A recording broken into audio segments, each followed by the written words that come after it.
Hello friend, কেমন আছেন? আশা করি খুবই ভালো আছেন। তো আজকে আবারও অসাধারণ কিছু কিচেন টিপস নিয়ে এসেছি। আর তার সঙ্গে আমি আজকে দেখাবো যে ছেঁড়া জ্যাকেট আপনারা না ফেলে কিভাবে বাড়িতে কাজে লাগাবেন, আবারও আর কিছু জিনিস কিভাবে বানিয়ে নেবেন। তো সেরকম কিছু টিপস আমি আজকে আপনাদের কাছে শেয়ার করব। তো ভিডিওটা ভালো লাগলে লাইক, কমেন্ট, শেয়ার করতে ভুলবেন না। সাবস্ক্রাইব করে অবশ্যই আমার পাশে থাকবেন। তো চলুন চলে যায় প্রথম টিপসে। তো দেখুন, আমাদের বাড়িতে এরকম চা খাওয়ার পর আমরা চায়ের এই লিকারগুলো কী করি, ফেলে দিই। তো এগুলো ফেলে না দিয়ে আমরা কাজে লাগাতে পারি। তো কী কাজে লাগাতে পারি? তো দেখুন, আমাদের সবার বাড়িতে এরকম ফুল গাছ বা নানা রকমের ফলের গাছও থাকে। তা আমরা যদি এই লিকারগুলো ফেলে না দিয়ে এভাবে গাছের গোড়ায় যদি আমরা দিতে পারি, তাহলে দেখবেন গাছের গ্রোথটাও খুব সুন্দর হবে। এবং আপনারা বিশেষ করে পেয়ারা গাছের গোড়ায় যদি দিতে পারেন, তাহলে দেখবেন এর ফলনটাও খুব ভালো হবে।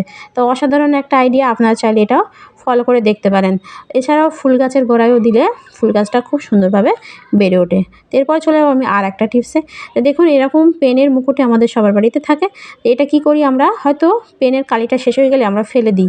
তো এটা আমরা ফেলে না দিয়ে এটাও আমরা আর একটা কাজে, অসাধারণ কাজে আমরা লাগাতে পারি। তা কী কাজে?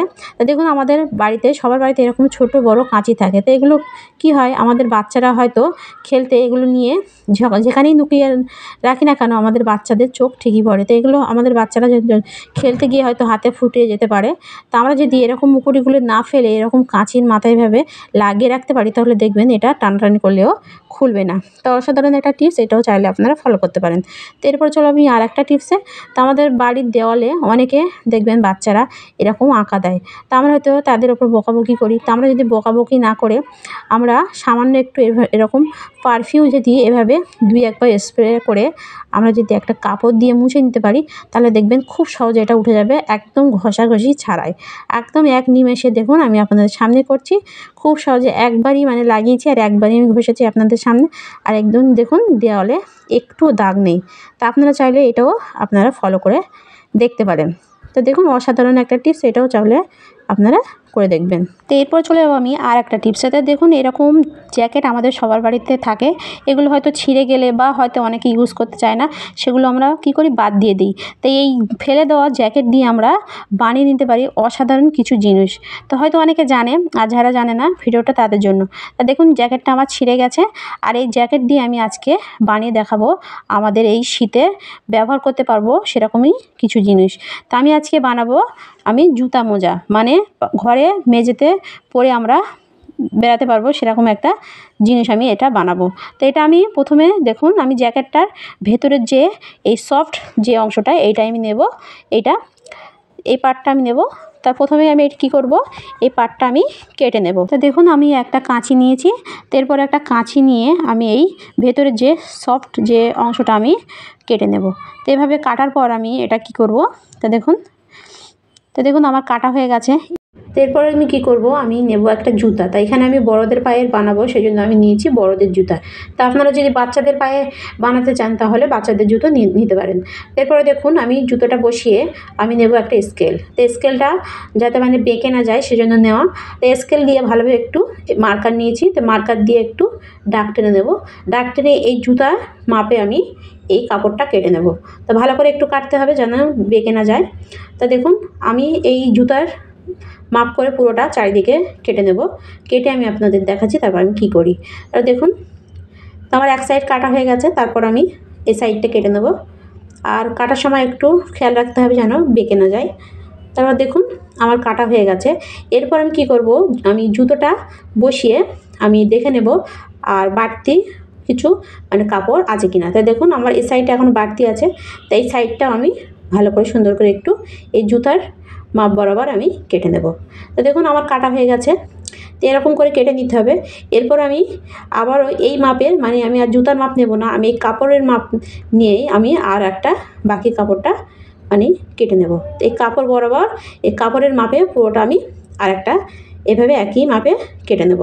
তো কাটার পর আমি দেখাচ্ছি আমি কী করি। তো দেখুন, আমার কাটা হয়ে গেছে। তো এভাবে একটু কেটে নিতে হবে। আর এভাবে দুটো কাপড় কাটার পর এভাবে একটু উল্টে নিতে হবে, দুটোই উল্টে নিতে হবে। সফট যে অংশটা সেটা বাইরে রাখতে হবে। দেখে উল্টে নিয়ে তারপরে আমি একটা নিয়েছি, ছোট একটা কৌটো নিয়েছি, কৌটোর ঢাকনা, বা এভাবে ছোট একটা বাটিও নিতে পারেন। তার ছোট এভাবে নিয়ে মাথার যে অংশটা এভাবে একটু দেখুন কিভাবে করছি, এভাবে গোল করে একটু কেটে নিতে হবে। মানে এই যে আমি একটা ছোট্ট বাটি নিয়েছি, এই বাটির মাপে মাথার পজিশনটা এভাবে গোল করে কাটার পর তো দেখুন আমার কাটা হয়ে গেছে। এভাবে গোল করে কাটতে হবে। তারপরে নিচের যে পজিশনটা সেটা একটু নিচের দিক থেকে বসিয়ে নিতে হবে, দিয়ে এইভাবে আমি গোল করে একটু কেটে নেব। তা আমি কিভাবে করছি আপনারা একটু লক্ষ্য করবেন। তা দেখুন এইভাবে গোল করে দেখুন কিভাবে কাটছে। দেখুন এভাবে কাটার পর তো আমার কাটা হয়ে গেছে। তো ওপরেরটা এভাবে আর নিচেটা এভাবে কাটতে হবে। এরপর কাটার পর এটা আমি দেখুন আমি নিচে যে পজিশনটা গোলটা ওখান থেকে একটু সেলাই দিয়ে নেব, আর ওপর পজিশনটাও সেলাই দিয়ে নেব। তার জন্য আমি নিয়েছি, দেখুন আমার এভাবে উল্টে নিতে হবে। এইভাবে উল্টে নেওয়ার পর দেখুন সফট যে অংশটা এটা ভেতরে রাখতে হবে। এরপর আমি একটা সুতো বা আপনারা মেশিনে চাইলে মেশিনে সেলাই করে নিতে পারেন। এভাবে 1 আঙুল বরাবর আমি দেখুন কতটা দেখাচ্ছি অত দূর এভাবে আমি একটু সেলাই করে নেব। তো এভাবে খুব সুন্দরভাবে একটু সেলাই করে নিতে হবে। আমি হাতে সেলাই করছি, আপনারা চাইলে মেশিনে সেলাইও করে নিতে পারেন। তাই এটা দেখুন আমি এত দূর সেলাই করা হয়ে গেছে। এরপর আমি যে নিচের যে গোলটা ওইটা মানে এই গোল বরাবর আমি পুরোটা সেলাই করে নেব। সেলাই করে তারপর আমি আপনাদের দেখাচ্ছি এটা আমি কী করি। তারপর দেখুন আমার নিচে পজিশনও সেলাই করা হয়ে গেছে। এরপর আমি এভাবে একটু উল্টে দেব। দেখুন ভাঁজটা আমি এভাবে করে নেব। দেখুন আমার একই পদ্ধতিতে আরেকটা আমি বানিয়ে নিয়েছি।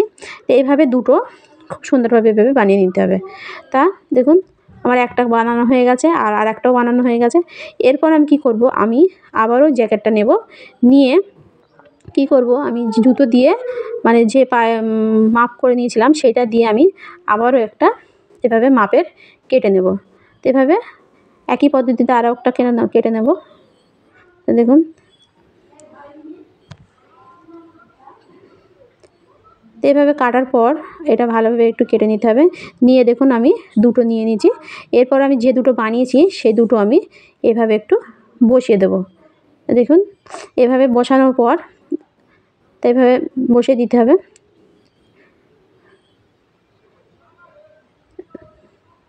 তো এভাবে একটু ঠিকঠাক করে একটু বসিয়ে দিতে হবে। দেওয়ার পরে আমার যে ওপরের যেটা দিয়েছি তার লেবেল বরাবর মানে সেই হিসাবে আমার নিচেরটা পুরোটা একটু সমান করে নেবো। মানে ওই হিসেবে আমার বাড়তি যে যতটা আছে নিচের যে কাপড়টা নিয়েছি সেটা এভাবে আমি একদম ওই রকমই করে একটু রাউন্ড করে পুরোটা কেটে বাদ দিয়ে দেবো। মানে ওই মাপে করে যতটা বাড়তি থাকে আমি বাদ দিয়ে দেবো। তো এটা আপনারা সেলাইয়ের পরেও করে নিতে পারেন। তো আমি সেলাইয়ের আগে করে নিচ্ছি।